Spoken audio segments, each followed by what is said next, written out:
Olá, seja muito bem-vindo ao canal Reformado. Aqui você aprenderá a teologia de uma maneira simples. Inscreva-se, deixe seu like e o compartilhe. Vamos para o vídeo. Romanos capítulo 8, do verso 28 até o verso 30, dando sequência à nossa série de mensagens nessa carta do apóstolo Paulo.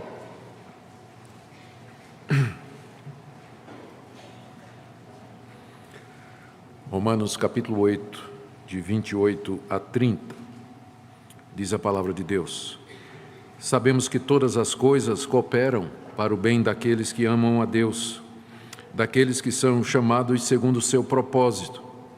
Porquanto aos que de antemão conheceu, também os predestinou para serem conformes à imagem de seu Filho, a fim de que ele seja o primogênito entre muitos irmãos.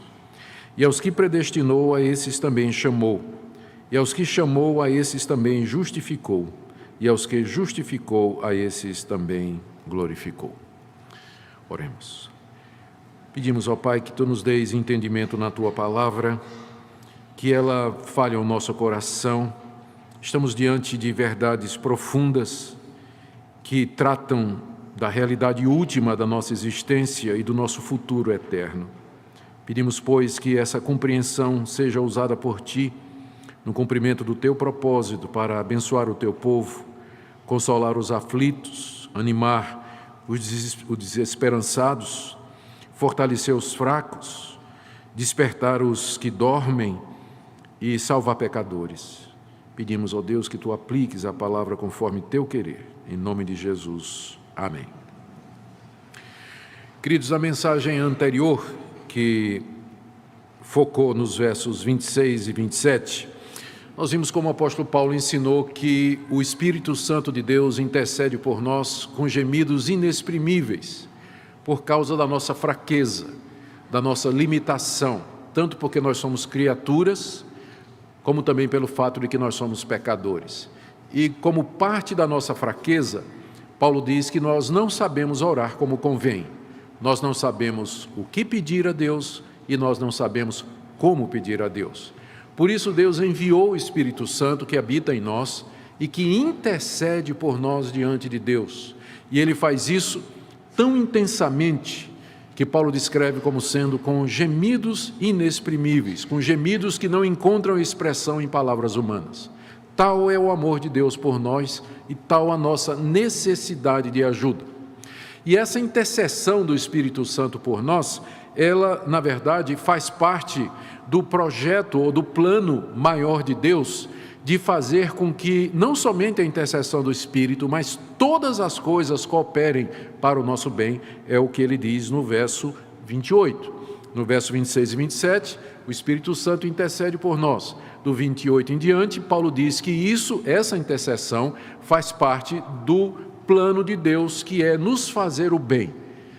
Fazer com que tudo trabalhe em conjunto, promovendo o bem daqueles que amam a Deus. E que isso é alguma coisa que Deus traçou desde a eternidade e que haverá de consumar no final dos tempos, no final da história desse mundo, como nós a compreendemos. Hoje à noite, então, eu queria focar em 3 pontos que estão aqui no verso 28 e que são explicados em 29 e 30. Primeiro, o que é esse bem que o apóstolo Paulo menciona aqui? Todas as coisas cooperam para o bem. Segundo, de que maneira estas coisas cooperam para o bem? De que forma Deus faz com que tudo coopere para o bem? E terceiro, quem são estas pessoas a que Paulo se refere dizendo que todas as coisas cooperam para o bem daqueles que amam a Deus? Ou seja, isso só acontece para aqueles que amam a Deus. Então, quem são estes que amam a Deus? Como nós podemos identificá-los e, na verdade, posso eu me identificar como sendo um desses? E quais são os critérios para isso? Qual é a descrição que Paulo dá aqui dessas pessoas que são alvo dessa ação maravilhosa de Deus? E no final, farei uma aplicação com o objetivo de encorajar os irmãos e que nós tenhamos graça e misericórdia para enfrentar a semana que começa hoje. Muito bem, em primeiro lugar, o que é esse bem a que Paulo se refere aqui no verso 28, quando ele diz que todas as coisas cooperam para o bem dos que amam a Deus? Que bem é esse? Bem, vou começar dizendo o que não é. Paulo aqui não está falando de um final feliz. Às vezes as pessoas leem essa passagem e vem imediatamente na cabeça aquela ideia de que todas as coisas, as certas e as erradas, as boas e as ruins, vão cooperar para o meu bem. Bem aqui entendido como um final feliz, e todos foram felizes para sempre. Mas não é disso que Paulo está falando aqui, porque nós sabemos que muitos servos de Deus, eles não tiveram um final feliz. Pergunta a João Batista, pergunte ao apóstolo Paulo como é que a história deles terminou. Não foi um final feliz. Então, nem sempre os que amam a Deus aqui nesse mundo, eles têm o privilégio de experimentar os confortos que essa vida oferece, coisas boas, coisas gostosas e um final maravilhoso. O bem aqui é outra coisa. O bem aqui deve ser entendido à luz do contexto como sendo a conformidade nossa com Jesus Cristo. Veja aqui no verso 28, depois de dizer que todas as coisas cooperam para o bem daqueles que amam a Deus, ele diz, porque Deus, na eternidade, nos conheceu e nos predestinou para sermos conformes à imagem do seu Filho Jesus. Ou seja, o bem a que Paulo se refere no verso 28 é sermos conformes Jesus Cristo é sermos como Jesus Cristo é. É isso que Paulo coloca como sendo o bem supremo dessa vida, superior a todos os tesouros, superior a todas as posses, a todos os prazeres que porventura nós possamos ter aqui nessa vida. É isso, ou é com esse alvo que Deus trabalha, fazendo com que tudo coopere para que ele seja alcançado. O bem aqui é ser parecido, é ser semelhante a Jesus Cristo. O Senhor Jesus ressuscitou dos mortos com um corpo imortal, um corpo glorificado, um corpo perfeito. Ele subiu aos céus, está na presença do Pai, cheio de alegria, na plenitude da felicidade, na glória eterna, aguardando por nós. O maior bem que Deus pode dar a uma pessoa é fazer com que essa pessoa seja como Cristo é. É esse o bem aqui. Note que no verso 29, quando Paulo diz que Deus nos predestinou para sermos conforme a imagem do seu Filho, Jesus Cristo, ele logo acrescenta, para que ele seja o primogênito entre muitos irmãos, ou seja, para que ele seja o irmão mais velho de uma família. Essa família, essa irmandade que é mencionada no verso 29, é a nova humanidade que Deus está criando de dentro dessa humanidade caída, que caiu em Adão. Assim como a humanidade toda caiu em Adão, que era o cabeça da raça. Quando Adão caiu, todos nós caímos, vimos isso no capítulo 5, na sequência de exposições. Assim também Deus mandou um outro Adão, que é Jesus Cristo. E unido a ele, Deus está trazendo uma nova raça, uma nova humanidade. Então, ser igual a Cristo, ser como Cristo é o bem maior, é o destino último e final que Deus tem para aqueles que o amam. Esse é o bem que é referido aqui. E esse processo de fazer com que nós cheguemos à conformidade plena com o Senhor Jesus, ele começou na eternidade. Veja que Paulo diz aqui no verso 29, ele diz que Deus de antemão conheceu e predestinou, continuou no tempo aqui desse mundo, porque esses que Deus conheceu e predestinou, Paulo diz aqui no verso 30, que ele chamou e justificou, e vai terminar no final dos tempos, quando Paulo se refere aqui à glória, a esses também Deus glorificou. Então, Deus faz com que todas as coisas cooperem para o bem daqueles que o amam. O bem é que eles sejam iguais ao seu Filho Jesus Cristo. E Deus começou a fazer isso, planejar e executar isso lá na eternidade, quando Ele conheceu estas pessoas, quando Ele predestinou essas pessoas, quando Ele no tempo e no espaço chamou essas pessoas, justificou essas pessoas e finalmente haverá de glorificá-las, que é esse objetivo maior. Se vocês querem entender, se nós queremos entender o que é que esse bem representa, talvez quem melhor possa explicar é o apóstolo Paulo mesmo, né? Porque no capítulo 8, de 18 a 25, pelo menos 3 vezes ele menciona o que é esse bem. No verso 18 ele diz assim: eu tenho por certo que os sofrimentos desse tempo presente não podem ser comparados com a glória a ser revelada em nós. Então essa glória que vai ser revelada em nós aqui sendo aqueles que amam a Deus, ela é superior aos sofrimentos desse mundo. É esse o bem que Deus tem para nós. No verso 21, Paulo diz aqui que a criação está gemendo, na esperança de que ela sairá redimida do cativeiro da corrupção, para a liberdade da glória dos filhos de Deus. Então essa liberdade do pecado e da corrupção, que constitui a glória dos filhos de Deus, é o bem que Deus planejou para nós. Ou ainda, nas palavras de Paulo no verso 23, quando ele diz que nós que temos as primícias do Espírito Santo, nós também gememos em nosso íntimo, aguardando a adoção de filhos. Aí ele explica o que é a redenção do nosso corpo. Quando esse nosso corpo será redimido, ele será transformado, será glorificado e será um corpo igual ao corpo de Jesus Cristo. Então, é esse o bem de que Paulo fala no verso 28, quando ele diz que todas as coisas cooperam para o bem daqueles que amam a Deus. É esse bem aqui. E ele é superior a qualquer bem terreno, é superior a qualquer coisa aqui nesse mundo. Eu não estou negando que Deus aqui nesse mundo, ele dá coisas boas para nós. Ele dá coisas boas para nós, e às vezes a gente nem compreende que aquilo que Ele está nos dando é uma coisa boa, a não ser depois de algum tempo, não é? Quando acontece a gente pensa que é uma coisa ruim, mas depois a gente percebe que é uma coisa boa, como aquele jovem que queria ser missionário na África, e orou muito pedindo a Deus para ser missionário na África, e havia muitas dificuldades. Finalmente teve uma agência lá, missionária, que resolveu dar uma oportunidade para o rapaz, e mandaram ele lá para o interior da África para pregar o evangelho numa tribo nova, que ninguém sabia direito o que era. Aí o rapaz atravessou vales, montanhas, florestas e rios, a dificuldade, não tinha caminho, acampando no meio do mato. Finalmente, um dia ele abre os olhos, ele está lá na clareira onde está a tribo. E ele olha, só vê as caveiras, era uma tribo de canibal, antropófago, comedor de carne humana. Ele virou para correr, os cabas pegaram. Próxima cena, o nosso jovem missionário amarrado num poste, no meio da aldeia, na frente dele aquele caldeirão assim, né, fervendo de água, e o cozinheiro da tribo com a faca, uma peixeira de 14 polegadas, descascando o legume e olhando para ele, né?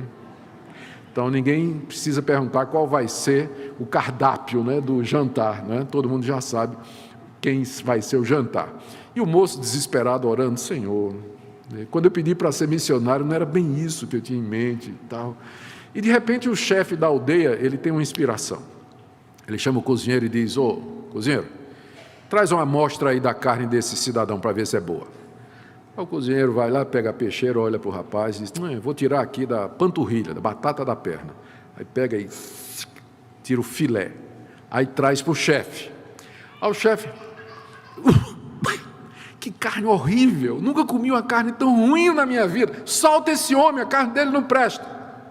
Próxima cena é o missionário correndo no mato, voltando para casa, dizendo: oh Deus, agora eu sei porque é que o Senhor me deu essa perna de borracha.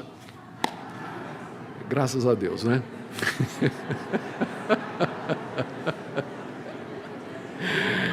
Vocês estão devagar hoje à noite, né? Não estão.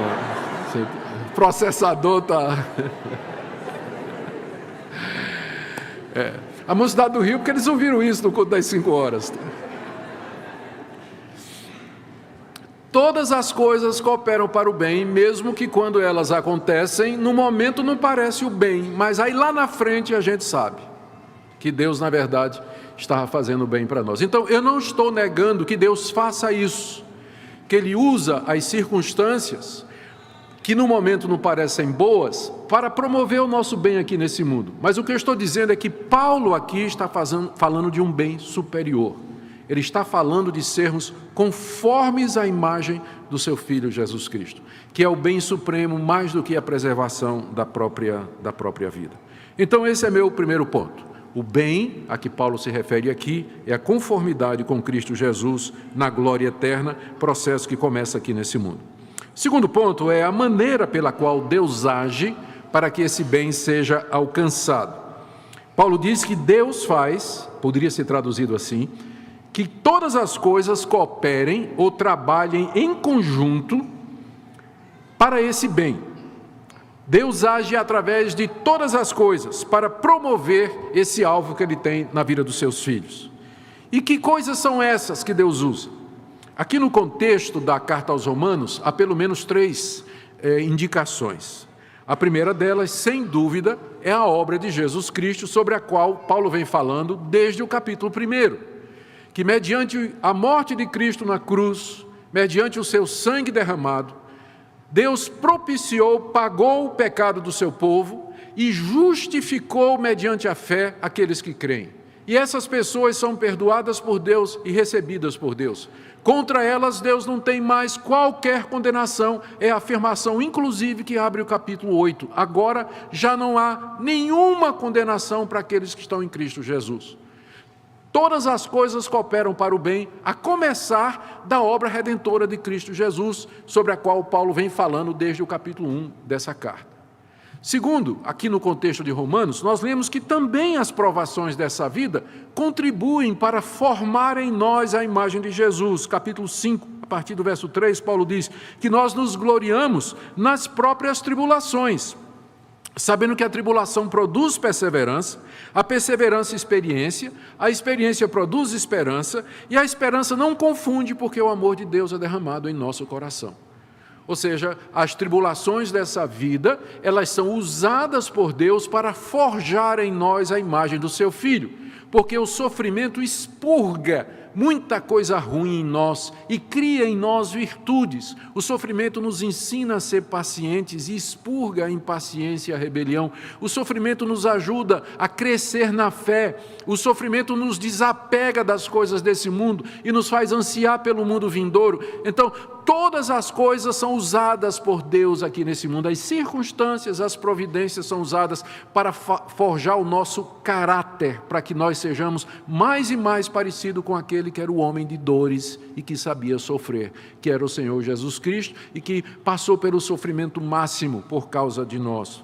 E em terceiro lugar, no contexto, uma das coisas que coopera para o nosso bem é aquilo que Paulo mencionou nos versos 26 e 27. O próprio Espírito Santo intercede por nós diante de Deus, porque a gente não sabe pedir, nós não sabemos orar como convém. Às vezes nós estamos pedindo que Deus tire o espinho na carne, quando na verdade o que nós precisamos é de graça para suportar aquele espinho na carne, como o apóstolo Paulo aprendeu de acordo com 2 Coríntios capítulo 12. Então não sabemos orar como convém, mas o Espírito intercede por nós, pedindo aquelas coisas a Deus em nosso favor que contribuam para o nosso bem. Enquanto você está orando, de repente, não é? Você está no meio de uma tribulação e você está pedindo a Deus que Deus lhe livre daquela tribulação, o Espírito Santo está intercedendo, não para que você seja livre da tribulação, mas para que Deus Pai conceda a você graça suficiente para você suportar. Então, tudo colabora para o nosso bem. Deus faz com que todas as coisas, a intercessão do Espírito, a obra de Cristo, as circunstâncias e a providência dele aqui nesse mundo, tudo isso coopera para que nós sejamos semelhantes a Cristo, começando aqui nesse mundo e terminando na glória com a ressurreição. Esse é o grande plano de Deus. Esse é o propósito dele para a sua vida e para a minha. E em nome desse propósito, Deus pode tirar coisas de você, Deus pode permitir que você sofra, Deus pode permitir que você passe por durezas e aflições aqui nesse mundo, porque ele tem como objetivo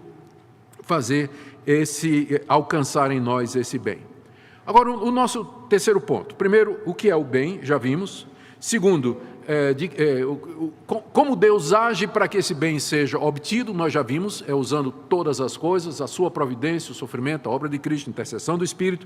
E terceiro ponto aqui, é que Deus faz isso somente em favor daqueles que o amam, que é a palavra de Paulo, no verso 28. Sabemos que todas as coisas cooperam para o bem, não da humanidade toda, mas somente daqueles que o amam. Deus faz com que todas as coisas cooperem para o bem daqueles que o amam, não para a humanidade toda. Há um sentido em que Deus abençoa toda a humanidade. Deus faz com que o seu sol, quando sai, brilhe na casa de justos e injustos. A chuva, quando cai, ela irriga a fazenda do ímpio e do justo. As bênçãos de Deus estão em todo lugar. Mas não é disso que Paulo está falando. Paulo está falando desse bem aqui, dessa graça aqui, desse favor aqui, que é sermos iguais a Jesus Cristo. Isso Deus faz somente para aqueles que o amam. É a distinção que a gente faz entre graça comum, que é o favor de Deus que é dado a toda a humanidade, indistintamente, e a graça salvadora de Deus que é estendida somente aos que são seus. Veja quem são esses então, como Paulo os descreve aqui. Paulo os descreve, depois de dizer no verso 28, se referir a eles como sendo aqueles que amam a Deus, a partir do verso 29, ele se refere a essas pessoas como aqueles que são amados por Deus. Elas amam a Deus, verso 28, porque foram primeiro amadas por Deus, versos 29 e 30. Veja, são 5 coisas que Paulo diz aqui, 5 pontos que ele diz aqui, de como Deus amou essas pessoas e como resultado essas pessoas passaram a amar a Deus. Paulo se refere a elas, primeiro, como sendo aquelas que Deus de antemão conheceu. Verso 29. Porquanto aos que de antemão conheceu, aí ele vai dizer, a esses Deus predestinou, a esses Deus chamou, a esses Deus justificou e a esses Deus glorificou, que é o bem maior, o bem final. Então está aqui toda uma sequência de 5 atitudes de Deus que identificam aqueles que Ele ama e que, como resultado, o amam também. Então vamos ver cada uma dessas atitudes de Deus que Paulo descreve aqui. A primeira é que Paulo diz que Deus de antemão conheceu estas pessoas. A interpretação mais popular dessa passagem é que Deus lá na eternidade, Ele anteviu, Deus previu na sua onisciência quais seriam aquelas pessoas de entre a humanidade que tomariam uma decisão voluntária de aceitar o Evangelho e aceitar a Jesus e ser salvos. Então Deus previu, na presciência dele, Deus viu antes e Deus disse, bom, aqueles que vão aceitar Jesus de livre e espontânea vontade, esses então eu vou predestinar para serem o meu povo e eu vou fazer com que tudo colabore para o bem deles. Mas essa interpretação, ela não se sustenta, porque conhecer, tanto no Antigo Testamento como no Novo, é mais do que simplesmente tomar conhecimento dos atos ou das escolhas de pessoas. Há esse verbo conhecer, ou o conceito de conhecer, tanto no Antigo como no Novo Testamento, envolve um relacionamento íntimo, é um conhecimento pessoal de pessoas e não da decisão delas. Deixe-me dar para vocês alguns exemplos. No Antigo Testamento, por exemplo, abra aí em Gênesis capítulo 18, no verso 19, quando Deus está falando a Abraão, naquela ocasião em que ele desceu para destruir Sodoma e Gomorra, e Deus então disse as seguintes palavras a Abraão. Vamos ler a partir do verso 17. Gênesis 18, 17. É importante que você acompanhe, porque essa é uma dúvida que muitas pessoas têm. Quando elas ouvem falar da presciência de Deus, elas pensam que é Deus anteviu ou Deus viu quem haveria de acreditar ou de se converter, não é? Então, eu estou tentando mostrar que a ideia de conhecer na Bíblia é mais do que ter um conhecimento intelectual antecipado das atitudes de alguém. Começando aqui em Gênesis 18, 19, a partir do verso 17, disse o Senhor, ocultarei a Abraão o que estou para fazer, visto que Abraão certamente virá a ser uma grande e poderosa nação, e nele serão benditas todas as nações da terra, porque eu o conheci. A nossa Bíblia traduziu como escolhi, não é? Mas no hebraico é conheci, porque eu o conheci, para que ordene a seus filhos e sua casa depois dele, a fim de que guardem o caminho do Senhor, etc. Os tradutores da nossa Bíblia, eles entenderam que o sentido do verbo conhecer aqui, que está no hebraico, é no sentido de conhecer pessoalmente, de chamar, de destacar para si. Daí o conceito de escolher. Tanto é que eles traduziram escolher, mas no hebraico está o verbo yadá, que significa literalmente conhecer, traduzido como escolhi. Ou você pode ver a mesma coisa em Amós, capítulo 3, verso 2. Amós é um dos profetas menores. A vantagem de você decorar os livros da Bíblia é exatamente essa, não é? Daniel, Ezequiel, Daniel, Oséias, Joel, Amós. Obadias, Jonas, Miqueias, Naum, Abacuque, Sofonias, Ageu, Zacarias. Então, quando você tem de cabeça, fica mais fácil, mas eu já me perdi aqui. Amós, Naum, Abacuque, Sofonias, Ageu. Já passou, Amós é antes. Obadias, Jonas, Miqueias, Naum, Amós. Capítulo 3, vamos ler a partir do verso 1. Eu não quero chegar ao ponto e dizer assim, abra aí na página tal, né? Então, é bom a gente decorar a sequência do...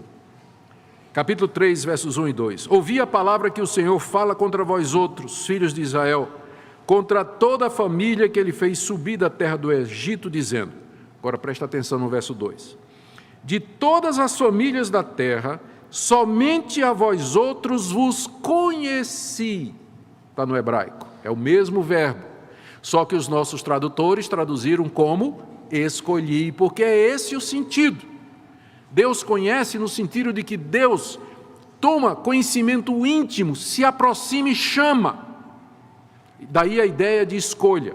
Você vai ver a mesma coisa no Novo Testamento, como a ideia de conhecer no Novo Testamento é mais do que conhecimento intelectual apenas. Abra aí em Mateus capítulo 1, verso 25.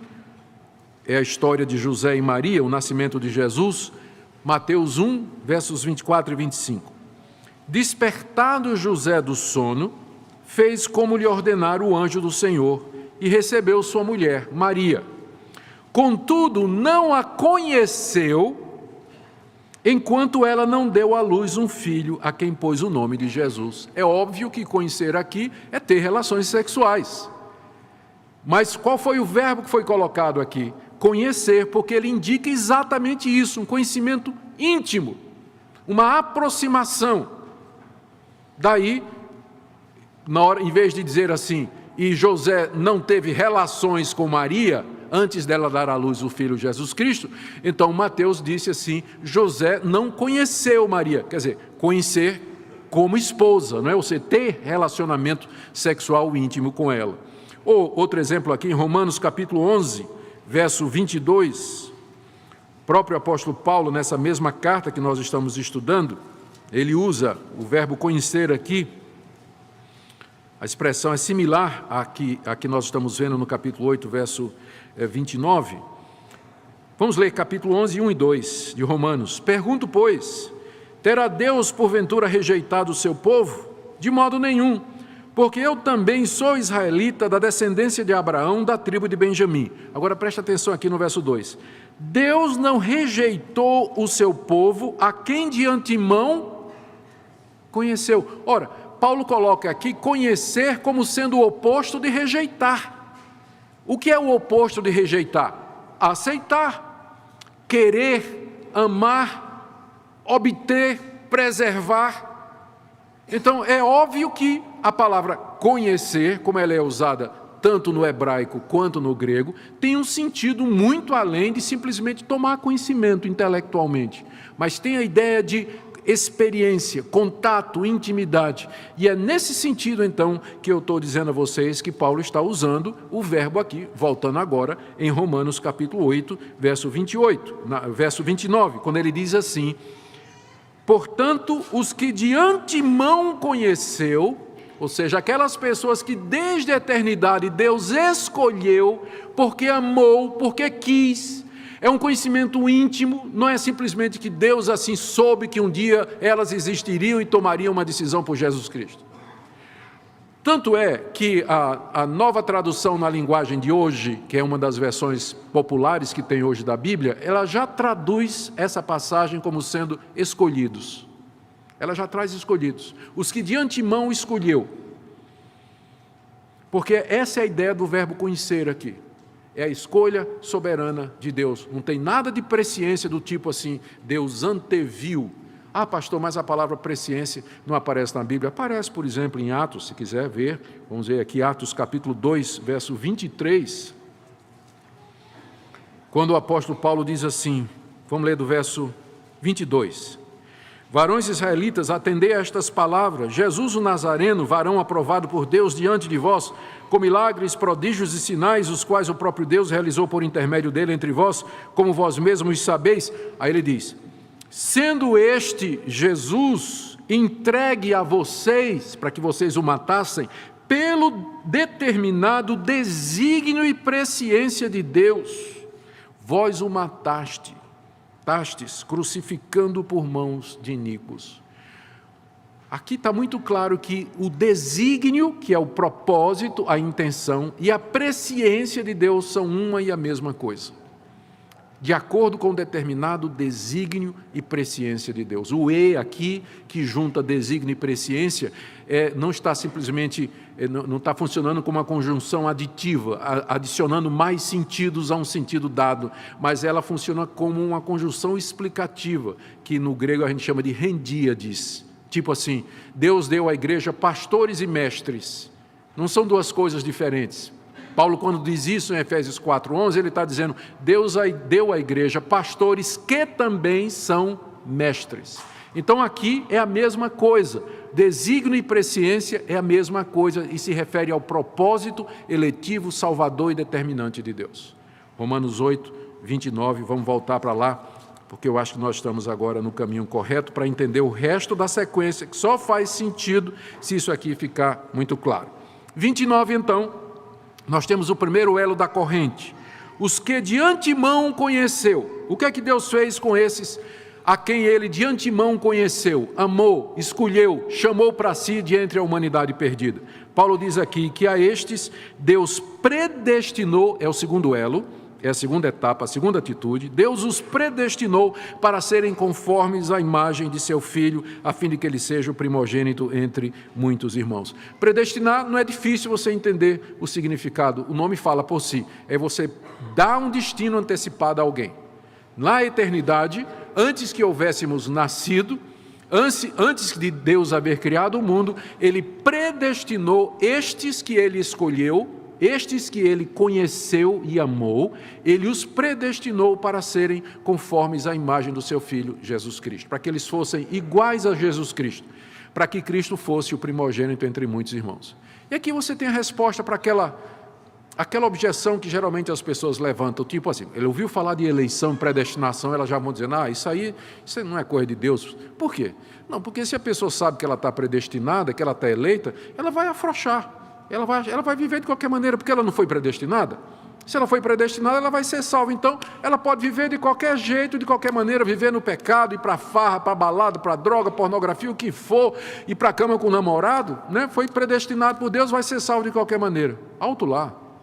Você não está entendendo nada de predestinação. Toda vez que a Bíblia fala de eleição e predestinação, diz com que propósito Deus nos elegeu e predestinou para sermos iguais a Jesus Cristo. Se você não é ao menos parecido com Ele, se as suas atitudes não são as atitudes de Jesus Cristo, qual é a certeza que você pode ter de que você foi eleito?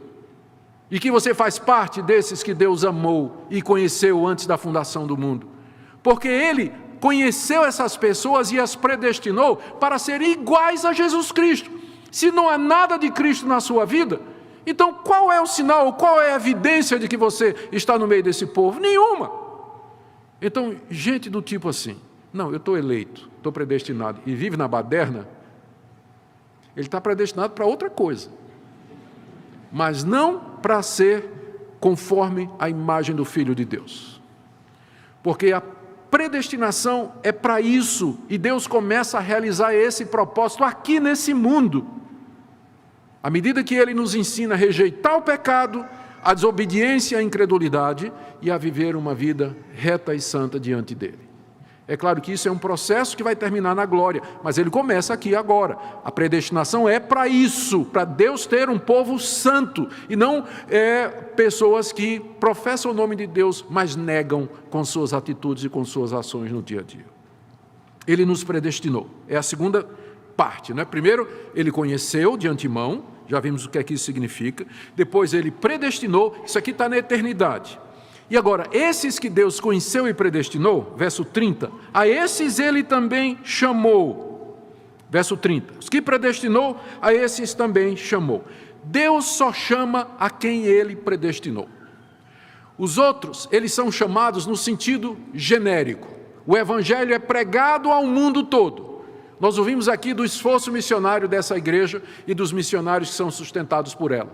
Esses missionários vão a todas as nações e a todos os povos chamar essas nações a que creiam em Jesus Cristo e se arrependam dos seus pecados. Então, esse chamado é um chamado que pode ser resistido e tem sido resistido. Não poucas vezes esses missionários são expulsos, são apedrejados.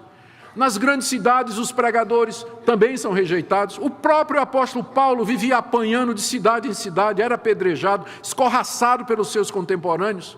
Então existe um chamado geral que é feito pela pregação do evangelho para o ouvido externo, que todos ouvem, todos escutam. E quem quiser pode rejeitar isso aí. Mas esse chamado aqui que Paulo está falando é um chamado no ouvido interno do coração e que é feito somente naqueles que Deus amou, escolheu e predestinou. E esse é um chamado irresistível. Quando Deus chama no coração, lá dentro a pessoa vem. Mas ela vem, mas vem ligeirinho. Vem, pergunta a Saulo de Tarso, o caminho de Damasco, mas vem rápido, muda a vida da pessoa. Quebra as resistências, convence, ilumina, move o coração, dispõe a vontade, quebra a rejeição e a pessoa se curva diante de Deus voluntariamente. Deus faz isso de tal maneira que Ele atrai, Ele convence, Ele persuade a pessoa de tal forma que a pessoa voluntariamente ela vem. Ela não vem contra a vontade dela. Mas ela vem porque ela quer, mas ela só vem porque quer, porque ela escutou o chamado de Deus lá no coração. E Deus só chama aqueles que Ele predestinou. Dessa forma. Tem um chamado geral para o ouvido externo, que é para o mundo todo. E quanto mais gente a gente pregar, melhor. Porque a gente não sabe quem são os eleitos de Deus, mas através da pregação externa, Deus vai chamar no coração. E esses virão. E Paulo continua, olha, e esses a que Deus chamou, eu estou no verso 30 ainda, a esses também Deus justificou. Ou seja, Deus perdoou os seus pecados, Deus os recebeu como seus, Deus não tem mais nada contra ele, rasgou todo o escrito de dívida que era contra eles, a conta deles não somente está zerada, mas está no positivo, né? Porque tem os méritos de Jesus Cristo que foram depositados na conta dele. Ou seja, Deus conheceu, predestinou, no tempo certo, pela pregação do Evangelho, chama de maneira irresistível e justifica, perdoa. Diz, não há mais condenação para você, você é meu. Você é irmão do Senhor Jesus Cristo. E, finalmente, o quinto elo dessa corrente inquebrantável, a esses Deus glorificou. A glorificação é aquilo que vai acontecer no final, e que é aquilo que Paulo já antecipou aqui. Ele chamou da glória, a revelação da glória dos filhos de Deus, a liberdade da glória dos filhos de Deus. Ele chama de a redenção do nosso corpo, ele chama do bem, que é a vinda de Cristo Jesus, quando Ele vier em glória para terminar o tempo desse mundo como nós o conhecemos. Ele virá para juízo dos ímpios, para a salvação do seu povo. Os vivos serão transformados, 1 Coríntios 15, e os mortos em Cristo serão ressurretos com um corpo igual ao de Cristo. E aí se completará o plano da redenção, é a glória. Isso ainda é futuro. Deus me conheceu na eternidade. Ele me predestinou na eternidade. Ele me chamou, é no meu passado histórico. Ele me justificou no meu passado histórico. Mas a glorificação ainda está no futuro. Mas ela é tão segura que Paulo fala dela como sendo também no passado. Aos que conheceu, predestinou, chamou, justificou e glorificou, quando nem aconteceu ainda. Mas é que é tão certo que Paulo já fala como sendo alguma coisa consumada. Por quê? Porque a salvação do começo ao fim é obra de Deus. Paulo não teria dito assim, e glorificou, se você pudesse perder a salvação. Porque, como é que Paulo ia saber? Deus começou, mas você não quis. Não é? Deus começou, mas você terminou de outro jeito. Deus lhe salvou, lhe chamou, mas você disse, eu não quero mais, e perdeu a salvação. Então Paulo nunca podia dizer glorificou, como sendo um fato consumado. Mas por que Paulo pode se referir à salvação final como sendo já terminada? Porque a salvação do começo ao fim é obra de Deus. É o propósito eterno dele. É o propósito eterno dele. E é isso que me dá segurança. A minha certeza de salvação não é baseada no que eu sou, no meu esforço, na minha capacidade, na minha moralidade, porque eu posso perder tudo isso amanhã, de acordo com o vagalume que habita em mim. Um dia ele acende, outro dia ele apaga. Você não sabe o que é isso? Você sabe o vagalume que habita em você? Habita em todos nós. Então, nós somos pessoas instáveis, completamente inconstantes, mas Deus, que é imutável e eterno e cujo propósito não muda, é Ele que garante isso. Ele conheceu na eternidade e glorificou já, porque é obra dele. É obra dele. São essas as pessoas, portanto, que amam a Deus. Por que eu amo a Deus? Porque eu fui alvo disso. Eu amo porque Ele me amou primeiro, porque Ele me conheceu, porque Ele me chamou, porque Ele me justificou e Ele me glorificou. Então eu amo a Deus. Agora volta para o verso 28. Sabemos que todas as coisas cooperam para o bem daqueles que amam a Deus. Quem são esses que amam a Deus? São aqueles que Ele conheceu, predestinou, chamou, justificou e glorificou. E estes então, porque sabem disso, eles amam a Deus, eles são gratos a Deus e vivem nesse mundo com um coração cheio de gratidão e amor a Deus, por isso que Deus fez em prol deles. Mas aí alguém pergunta, mas e quanto àqueles que não amam a Deus? Embora Paulo não diga, eu creio que nós podemos dizer com segurança, que se todas as coisas cooperam para o bem daqueles que amam a Deus, todas as coisas cooperam para a destruição e a condenação daqueles que não amam a Deus. Tudo colabora para a destruição final daqueles que não amam a Deus. As coisas ruins desse mundo, os sofrimentos desse mundo, fazem com que a pessoa se revolte contra Deus, faz com que a pessoa se rebele contra Deus, faz com que as pessoas virem as costas para Deus e se tornem ateias, por conta do sofrimento. Enquanto que o sofrimento é usado por Deus para o bem daqueles que o amam, o mesmo sofrimento, ele causa o mal, ele causa a destruição, colabora juntamente para a destruição daqueles que não amam a Deus. Quanto mais eles sofrem, mais eles se afastam de Deus. Mais eles têm raiva de Deus, mais revolta no coração. Por que é que o Senhor tirou meu filho? Por que é que o Senhor fez com que meu casamento acabasse? Por que é que minha firma faliu? Por que que eu nasci com um defeito desses? Por que que minha filha nasceu com um problema? Por que isso? Por que aquilo? E o coração se enche de revolta contra Deus. Todas as coisas cooperam para a condenação dos que não amam a Deus. Até as coisas boas. As coisas boas acontecem com essas pessoas e o que é que elas fazem? Transformam num ídolo. As pessoas ganham uma casa, vira o ídolo delas. Ganham um carro, é o ídolo delas. Ganham um marido, ganham uma esposa, vira o ídolo. Consegue comprar uma fazenda, é o ídolo delas. As coisas boas fazem com que elas se afastem de Deus e passem a idolatrar estas coisas, se afundando cada vez mais na incredulidade. Elas se sentem tão bem que elas acham que aquilo é uma garantia de que Deus está ao lado delas, porque afinal estou coberto de bênçãos. Tudo dá certo da minha vida, minha empresa está prosperando, meu comércio está prosperando, Deus só pode gostar de mim. E a pessoa mais e mais vira as costas para Deus e adora aquele ídolo. Todas as coisas boas cooperam para a destruição dele, porque as pessoas se sentem seguras e se afastam de Deus. Até o Evangelho, o mesmo Evangelho que Deus usa para chamar os seus eleitos, é o mesmo Evangelho que vai fazer com que as pessoas tapem o ouvido, se revoltem contra Deus, se encham de incredulidade, critiquem, digam eu não quero isso, essa fábula, essa mentira. Como Paulo diz na segunda carta aos Coríntios, o Evangelho é cheiro de vida para a vida nos que se salvam, mas é cheiro de morte para a morte nos que se perdem. Todas as coisas cooperam para a condenação daqueles que não amam a Deus. Que verdade terrível e solene nessa noite. Por isso eu quero terminar aqui, meus queridos, dizendo, verso 28, Paulo mencionou, que nós sabemos que todas as coisas cooperam para o bem dos que amam a Deus. E o conhecimento desse fato nos deveria encher de gratidão, de esperança e de conforto. Nós temos essa consciência de que Deus está agindo nas circunstâncias, em todas as coisas, para nos levar a esse final feliz, glorioso e eterno, que é semelhança com seu Filho Jesus Cristo.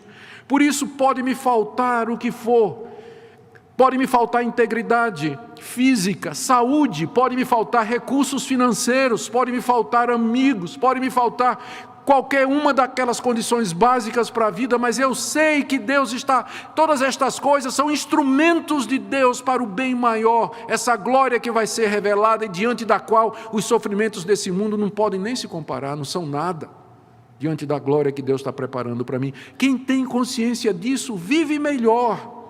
Quem sabe dessas coisas, como Paulo diz aqui, ele vive em paz no meio das tribulações, ele enfrenta as dificuldades nessa vida. Esse mundo é um vale de lágrimas, irmãos. A criação geme, marcada pelo pecado e pela corrupção. E como é que nós enfrentamos isso? Qual é a nossa esperança?